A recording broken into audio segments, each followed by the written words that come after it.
إن الله وملائكته يصلون على النبي يا أيها الذين آمنوا صلوا عليه وسلموا تسليما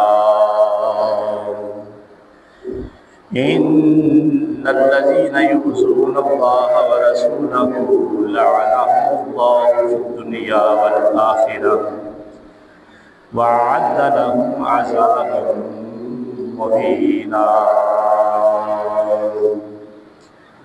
والذين يؤذون المؤمنين والمؤمنات بغير ما اكتسبوا فقد احتملوا بهتانا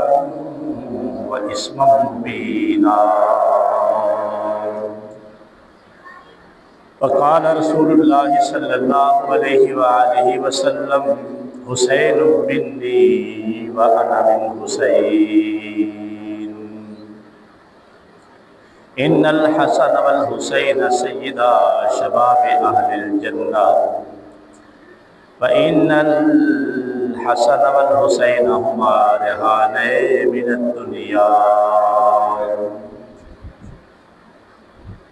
وكل حسب ونسب وسهر ينقطع يوم القيامة إلا حسبي ونسبي وسهري۔ میں نے آپ حضرات کے سامنے 22واں سپارہ سورۃ الاحزاب اس کی 2 آیات مقدسات تلاوت کرنے کی سعادت اور شرف حاصل کیا ہے۔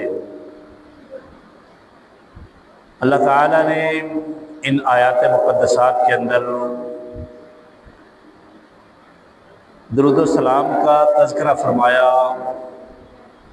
اور ساتھ ہی ساتھ وہ لوگ جنہوں نے اللہ اور اس کے رسول کو اذیت پہنچائی، اللہ اور اس کے رسول کو دکھ پہنچایا، اس کا تذکرہ کیا۔ ارشاد خداوندی ہے ان اللہ و ملائکتہ یصلون علی النبی، بے شک اللہ تعالیٰ اور اس کے فرشتے نبی صلی اللہ علیہ وآلہ وسلم پر درود بھیجتے ہیں۔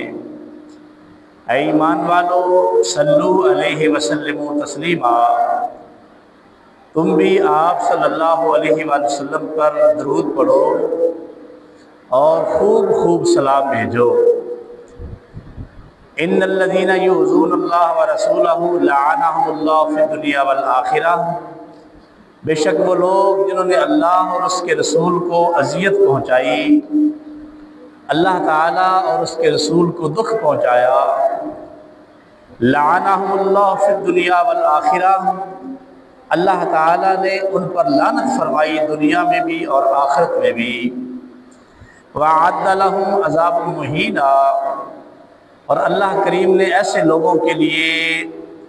رسوا کرنے والا عذاب تیار کر رکھا ہے۔ جو اللہ کو اور اس کے رسول کو اذیت پہنچاتے ہیں، ایسے لوگ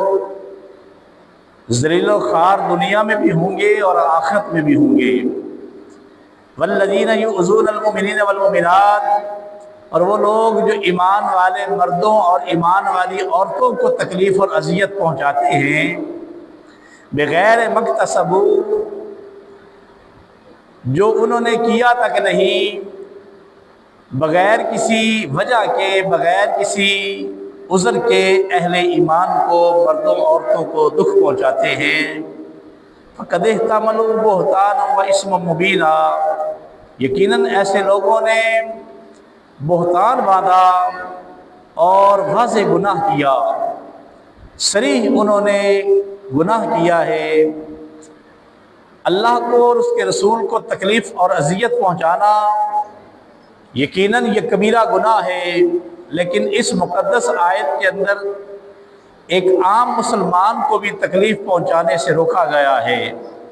جو شخص ایک عام مسلمان کو بھی اذیت پہنچاتا ہے، دکھ پہنچاتا ہے،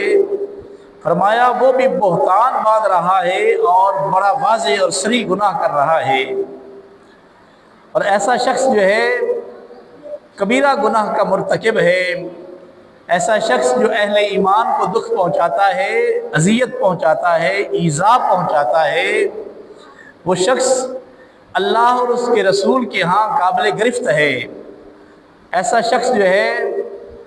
وہ گویا اللہ کی ناراضگی کا مستحق ہے، حضرت ذی وقار اس آیت مقدسہ کو دیکھیں اور اس کے ضمن میں واقعہ کربلا کو آپ ذہن میں لائیں کہ واقعہ کربلا میں خاندان نبوت کے ساتھ رسول اللہ صلی اللہ علیہ وآلہ وسلم کے بچوں کے ساتھ محبوب کریم صلی اللہ علیہ وسلم کی آل کے ساتھ جس دردناک اور انتہائی جو ہے افسوسناک سلوک کیا گیا، جو اذیت اللہ تعالیٰ کے رسول کے بچوں کو پہنچائی گئی اور حضور صلی اللہ علیہ وآلہ وسلم کو، آپ کے خاندان کو، آپ کے بچوں کو جس اذیت سے دوچار ہونا پڑا، جس مصیبت سے تکلیف سے دوچار ہونا پڑا، یقیناً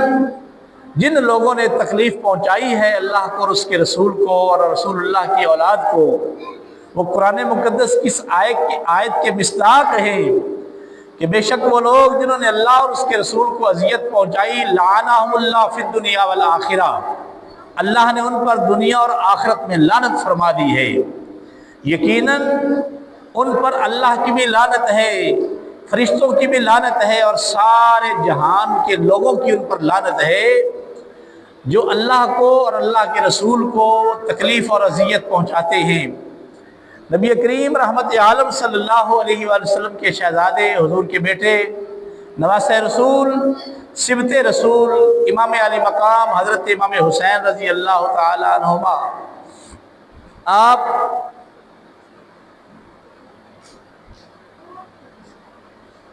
اس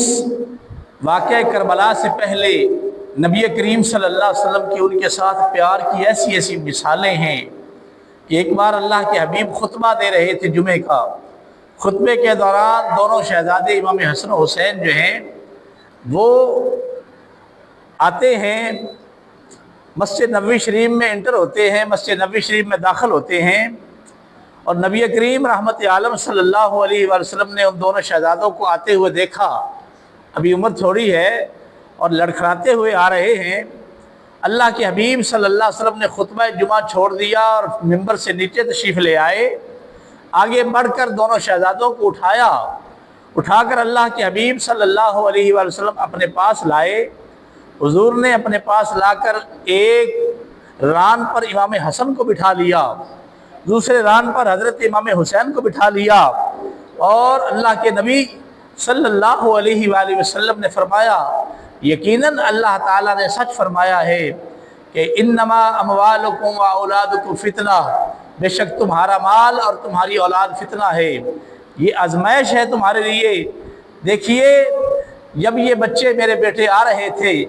اور لڑکھڑاتے ہوئے آ رہے تھے، مجھ سے رہا نہ گیا اور میں نے جا کر ان کو اٹھا لیا، اٹھا کر اپنے پاس لے آیا۔ گویا اللہ کے پیارے حبیب رحمت عالم صلی اللہ علیہ وآلہ وسلم دنیا کے سامنے، اپنے اصحاب کے سامنے یہ اپنا اسوہ کاملہ رکھنا چاہتے تھے کہ دیکھو اے میرے صحابہ، اے میری امت، میں اپنے بچوں کے ساتھ، اپنے نواسوں کے ساتھ کس قدر محبت کرتا ہوں کہ دین کی اس اہم ذمہ داری کو، گویا تبلیغ کو بھی موقوف کر کر اپنے نواسوں کو اٹھا کے اپنے جھولی میں بٹھا کر یہ بتانا چاہتا ہوں کہ حقیقت میں محبت امام حسین اور محبت امام حسن جو ہے یہ دین کی اس تبلیغ اور دین کی اس مشن سے بڑھ کے مشن ہے، اتنا اہم مشن ہے۔ اور میں تم دنیا والوں کو یہ بتانا چاہتا ہوں کہ ان کی اذیت مجھے برداشت نہیں ہے، ان کا دکھ مجھے برداشت نہیں ہے۔ نبی رحمت صلی اللہ علیہ وآلہ وسلم آپ کے سامنے ایک بار ابو لہب کی بیٹی، حضور کے چچا ابو لہب کی بیٹی ایک شکایت لے کر آئی، عرض کہ یا رسول اللہ صلی اللہ علیہ وسلم مجھے مدینے کی عورتیں کچھ جو ہے تکلیف پہنچاتی ہیں، اذیت دیتی ہیں اور کہتی ہیں کہ تو ابو لہب کی بیٹی ہے، تیرا باپ جہنمی ہے، تیری ماں جہنم میں جانے والی ہے، تیرے بھائی جہنم میں جانے والے ہیں، ان کے لیے، تیرے خاندان کے لیے، تیرے والدین کے لیے قرآن مقدس میں ان کی مذمت میں سورہ لہب اتری ہے، تبت یدا ابی لہب و تب، ٹوٹ جائے ابو لہب کے دونوں ہاتھ اور ٹوٹ گئے، سیصلی نارا ذات لہب، ان قریب وہ شعلے مارتی ہوئی آگ میں ڈالا جائے گا، وامرأتہ حمالۃ الحطب، اور اس کی بیوی جو ادھر اٹھا کر لایا کرتی تھی، لکڑیاں اٹھا کر لایا کرتی تھی، نبی کے رستے میں بچھانے کے لیے، وہ بھی جہنم کا ایندھن بنے گی۔ فی جیدہا حبل من مسد، اور اس کی گردن کے اندر وہی مونج کی وہی جو ہے رسی ہوگی جس کی وجہ سے اس کو گویا جو ہے وہ مرے گی اور اس کی موت آئے گی۔ یہ سورہ مبارکہ جو ہے یہ تیرے والدین کی مذمت میں اتری ہے، تیرے ماں باپ جہنمی ہیں۔ اے اللہ کے حبیب، مجھے انصار کی، مہاجرین کی، مدینے کی عورتیں مجھے دکھ پہنچاتی ہیں، تکلیف پہنچاتی ہیں۔ اللہ کے حبیب، اس میں میرا کیا قصور ہے؟ میرے ماں باپ برا عمل کر گئے، وہ ایمان نہیں لائے، تو یا رسول اللہ اس میں وہ اس کا جو ہے اس کا صلہ بھگتیں گے۔ اے اللہ کے حبیب، مجھے جو ہے اس سے تکلیف ہوتی ہے۔ نبی کریم رحمت عالم صلی اللہ علیہ وسلم نے مسجد نبی شریف میں ممبر بچھایا، صحابہ کو حکم دیا، لوگ اکٹھے ہو گئے، اور اللہ کے نبی صلی اللہ علیہ وسلم نے فرمایا، اے لوگو، مجھے میرے خاندان کی وجہ سے اذیت نہ پہنچایا کرو، مجھے میرے خاندان کی وجہ سے، میرے جو ہے قرابت داروں کی وجہ سے دکھ نہ پہنچایا کرو۔ فرمایا، جس نے مجھے تکلیف پہنچائی اس نے اللہ کو تکلیف پہنچائی، اور جس نے رب کو تکلیف پہنچائی یقیناً وہ جہنم میں جائے گا۔ تو حضرت ذی وقار رسول اللہ کی چاچے کی بیٹی، حضور کی چچا کی بیٹی کو اگر کوئی دکھ پہنچائے، اس کو تانا دے، نبی صلی اللہ علیہ وسلم کو اس سے اذیت پہنچتی ہے۔ جس نے نبی کے نواسے کے سر کو اتار دیا، رسول اللہ کی اولاد کو جو ہے خون میں نہلا دیا، اس یزید ابن زیاد جو ہے ابن سعد جو ہے اور دیگر یزیدی ٹولے نے جس قدر اللہ کے حبیب کو کرب و بلا کے میدان میں تکلیف پہنچائی ہوگی، یقیناً نبی کریم صلی اللہ علیہ وآلہ وسلم کو کس قدر دکھ پہنچا ہوگا۔ اور ایسے لوگ جو ہیں جو اللہ اور اس کے رسول کو تکلیف پہنچاتے ہیں، اذیت پہنچاتے ہیں، وہ تو یقیناً ایمان والے ہیں ہی نہیں، وہ تو گویا اسلام سے نکل جاتے ہیں، وہ تو گویا دائرہ اسلام سے خارج ہو جاتے ہیں۔ نبی کریم رحمت عالم صلی اللہ علیہ وسلم کے چچا حضرت امیر حمزہ غزوہ احد کے موقع پر شہید ہوئے، اور ان کو شہید کرنے والا شخص جو تھا وہ حبشی جو ہے، اس شخص نے جس نے حضرت سیدنا امیر حمزہ کو قتل کیا، وہ شخص جو ہے نبی کریم رحمت عالم صلی اللہ علیہ وآلہ وسلم کے سامنے ایک بار آ گیا، اور اس نے آ کر عرض کیا، اللہ کے حبیب، میں مسلمان ہونا چاہتا ہوں۔ واشی بن حرب اس کا نام ہے۔ عرض کیا، میں مسلمان ہونا چاہتا ہوں۔ نبی کریم صلی اللہ علیہ وسلم نے اس کو کلمہ پڑھایا، مسلمان کر دیا۔ حالانکہ حضرت امیر حمزہ کی وفات پر اس شخص نے حضرت امیر حمزہ کے ساتھ کس قدر سلوک کیا، آپ کو قتل کر کے آپ کا کلیجہ نکال لیا، آپ کی انگلیاں کاٹ دیں، آپ کے پاؤں کی انگلیاں کاٹ دی، آپ کی آنکھیں نکال دی، آپ کا ناک کاٹ دیا، آپ کے کان کاٹ دیے، اور آپ کا کلیجہ نکال کر، دل نکال کر وہ ہندا جو ہے کے پاس لے گیا۔ نبی کریم رحمت عالم صلی اللہ علیہ وسلم کو بڑی تکلیف پہنچی، حضور نے اس کے قتل کا حکم دے دیا تھا، فرمایا جہاں کہیں واشی بن حرب نظر آئے اس کا سر کاٹ دیا جائے، اس کو قتل کر دیا جائے۔ یہاں تک آپ نے فرمایا کہ وہ غلاف خانہ کعبہ کے ساتھ بھی لپٹا ہو تو اس کو پھر بھی قتل کر دیا جائے۔ لیکن جب وہ شخص مسلمان ہونے کے لیے آ گیا، اللہ کے پیارے حبیب نے جو ہے اس کو کلمہ پڑھایا، اب حضور کا وہ صحابی بن گیا۔ لیکن اللہ کے رسول جب اس کو دیکھتے تھے، آپ کو اپنے چچا کی وہ جو ہے وہ لاش نظر آ جاتی، وہ میت نظر آ جاتی جو اس نے سلوک کیا تھا۔ اللہ کے پیارے حبیب صلی اللہ علیہ وسلم نے فرمایا، واشی، تو نے کلمہ تو پڑھ لیا ہے، تو مسلمان تو ہو گیا ہے، تو نے اب میری غلامی تو اختیار کر لی ہے، لیکن واشی، میں تجھے اب یہ نصیحت کرتا ہوں کہ آئندہ سے تو میری نظر کے سامنے نہ آیا کر، تو جب بھی آئے میری مجلس میں میرے پیچھے بیٹھا کر، میری نظر کے سامنے نہ آیا کر۔ حضرت محترم واشی بن حرب رسول اللہ کو یہ تکلیف پہنچاتا ہے کہ حضور کے چچا کو قتل کرتا ہے، حضور کے چچا کا وہ قاتل ہے، اور اللہ کے پیارے حبیب پر وہ بعض میں مسلمان بھی ہو جاتا ہے، کلمہ بھی پڑھ لیتا ہے، ایمان بھی لے آتا ہے، لیکن حضور فرماتے ہیں تو میری نظر کے سامنے نہ آیا کر۔ حضرت محترم اس شخص نے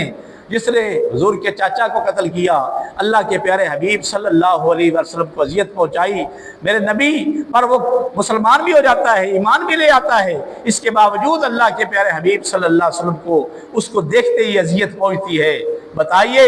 جس نے رسول اللہ کے نواسوں کو قتل کیا، حضور کی خاندان کی جو ہے اس وقت آپ ان بیویوں کے ساتھ یہ سلوک کیا، ان کے سروں سے دوپٹے اتار دیے گئے، ان کے خیموں کو آگ لگا دی گئی، ان کو جو ہے گھوڑوں پر اور اونٹوں پر سوار کر کے ان کو کبھی جو ہے کوفہ اور بصرہ کی گلیوں میں پھرایا گیا، کبھی شام دمشق لے جا کر ان گلیوں میں پھرایا گیا، ان کی عصمت اور ان کی ناموس کو گویا دنیا کے سامنے لیلام کرنے کی کوشش کی گئی، ان پر ظلم و ستم کیے گئے، ان کو ستایا گیا، پیاسا ستایا گیا، بھوک سے ستایا گیا، دکھ پہنچائے گئے، بیڑیاں ڈال دی گئی، ان کے ہاتھوں کو باندھ دیا گیا اور ان کے پاؤں کو باندھ دیا گیا۔ حضرت ذی وقار یقیناً اللہ کے پیارے حبیب کو کس قدر تکلیف پہنچائی اس ظالم ٹولے نے، یزیدی ٹولے نے، اور یزید نے۔ یقیناً ایسے ہی لوگوں کے لیے قرآن مقدس کی یہ آیت اتری ہے، ان الذین یؤذون اللہ ورسولہ، بے شک وہ لوگ جو اللہ اور اس کے رسول کو اذیت پہنچاتے ہیں، لعنہم اللہ فی الدنیا والآخرہ، دنیا اور آخرت میں اللہ نے ان پر لعنت فرما دی ہے، وَأَعَدَّ لَهُمْ عَذَابٌ مُّهِینًا، اور ایسے لوگوں کے لیے اللہ نے دردناک عذاب تیار کر رکھا ہے۔ اللہ تعالی ہمیں جو ہے صحابہ کرام و اہل بیت کا سچا پیار عطا فرمائے، اور جس طرح امام علی مقام نے اپنا تن من دھن سب کچھ قربان کر دیا دین اسلام کے لیے، حق کی سربلندی کے لیے، امر بالمعروف کہتے رہے، نہی عن المنکر کرتے رہے، اللہ ہمیں ان کی اسوہ کاملہ کو اپنانے کی توفیق عطا فرمائے۔ وما علیہ الا البلاغ۔